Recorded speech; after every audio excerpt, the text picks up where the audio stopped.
Aujourd'hui, on va parler de York, Yorkshire Terrier, une race qui a ses origines dans le groupe des chiens terriers, étant d'ailleurs la plus petite race de ce groupe, ce qui fait qu'elle est considérée aussi un chien de luxe en vue de sa petite taille. Une race que j'ai élevée pendant longtemps, depuis au milieu des années 90 jusqu'à peu près 2010-2011, quand j'ai quitté la France vers le Brésil. Viens avec moi, j'explique dans le chemin. Bien le bonjour, je suis Mauricio Veto et aujourd'hui on va parler du York, une race qui fait partie du top 10 des races préférées partout dans le monde et depuis vraiment longtemps. C'est donc une valeur sûre. C'est une race très connue, le plus petit du groupe des terriers, avec un poids maximal de 3,2 kg, mais il n'est pas rare de voir des exemplaires qui pèsent à peine 1 kg, 1,5 kg. Donc il dispute avec le Chihuahua l'attribut de plus petite race du monde. Une race qui est originaire du Royaume-Uni, la comté de York, Yorkshire, mais on va pas s'arrêter là. Si le York est connu et reconnu officiellement depuis l'époque de la révolution industrielle, son origine a des racines beaucoup plus anciennes et liées à des aspects historiques beaucoup plus profonds. À la fin du XIe siècle, et là on parle de période médiévale, il n'y avait que les nobles qui avaient le droit d'élever des chiens. Et les chiens étaient élevés surtout pour la chasse. Et la chasse était un privilège de la noblesse. Mais donc, à partir de la fin du XIe siècle, on a commencé à permettre au petit peuple d'élever des petits chiens. Et on disait que des chiens de petite taille ne pourraient pas être utilisés pour la chasse. Outre la chasse au rat, toujours nécessaire dans les maisons, dans les greniers, dans les fermes.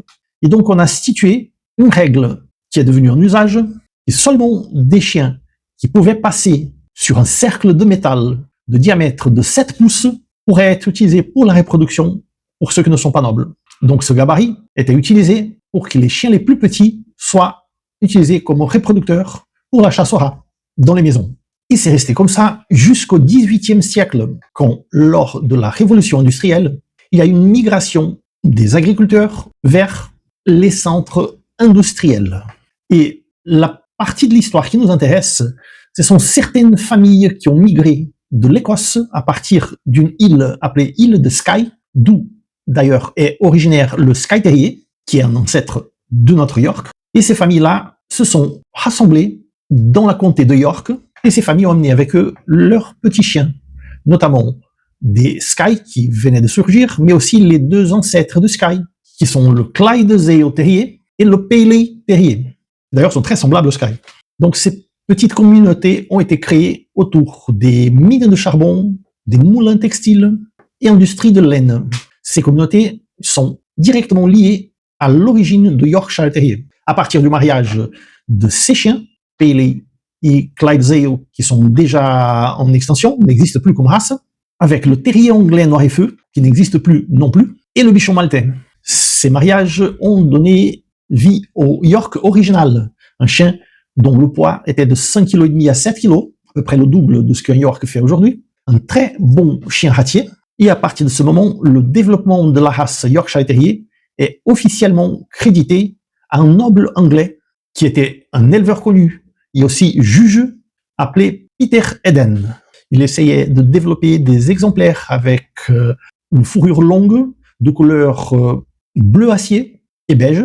Et c'est lui qui a enregistré le premier exemplaire sous le nom de Yorkshire Terrier, qu'il a appelé Terrier écossais du Yorkshire. Autour de 1861, le York a été présenté par la première fois dans des expositions comme une sous-variété d'une autre race. Et ça s'est donné dans la ville de Birmingham. Birmingham, qui est le fief des Peaky Blinders. Quelques années plus tard, toujours présent dans des expositions, il a été reconnu par l'American Kennel Club et juste après par le British Kennel Club. Et là, sous le nom de Yorkshire Terrier, avec un standard original où on acceptait deux tailles différentes. Une première taille pour des chiens exclusivement de compagnie qui ne devraient pas dépasser les 2,5 kg et une deuxième taille des chiens qui allaient jusqu'à 6,5 kg et qui étaient principalement utilisés par la chasse au rat. En 1898, il a été créé le premier club dédié exclusivement à la race. Et à cette époque-là, le York était très populaire au Royaume-Uni et toujours élu comme le chien idéal de compagnie en spécial pour les nobles où les dames ornaient les petits chiens de façon à combiner avec leurs habits. Et là, ce chasseur de rats très compétent est devenu un petit chien de luxe, surtout en vue de sa petite taille, mais aussi par cette apparente fragilité qui en fait, il n'en a pas. Jusqu'aujourd'hui, le York est considéré un chien idéal pour les gens qui habitent un petit appartement ou une petite maison. Mais il va sans dire, un chien avec une telle personnalité, qui est la fameuse personnalité des terriers, est tout aussi indiqué à ceux qui cherchent un petit chien avec l'âme d'un grand chien. Moi, je dis toujours que le meilleur chien de garde, ce sont deux chiens. Un petit chien avec un tempérament fort, qui se réveille, il donne l'alerte, et un grand chien puissant qui fait le travail. Revenons à l'histoire récente. En 1932, on avait seulement 300 York registrés dans le Kennel Club britannique. En 1957, on avait 2313. En 1970, il était considéré la race la plus populaire du Royaume-Uni.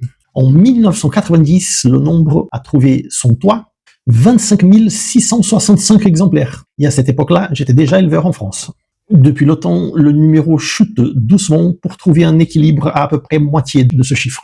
Mais la réputation du York continue à être bonne. En 2009, le York a été élu une des 10 races les plus populaires dans le monde entier, en vue de sa personnalité, son courage, allié à sa petite taille.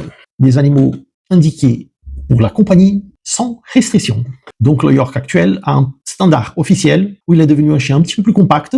Donc le poids ne devant pas dépasser les 3 kg de 2. La taille au garrot, qui d'ailleurs n'est pas citée dans le standard, en extrapolant un peu, ça fait 18 à 22 cm. Les poils longs, fins, lisses et soyeux, qui sont probablement sa principale qualité.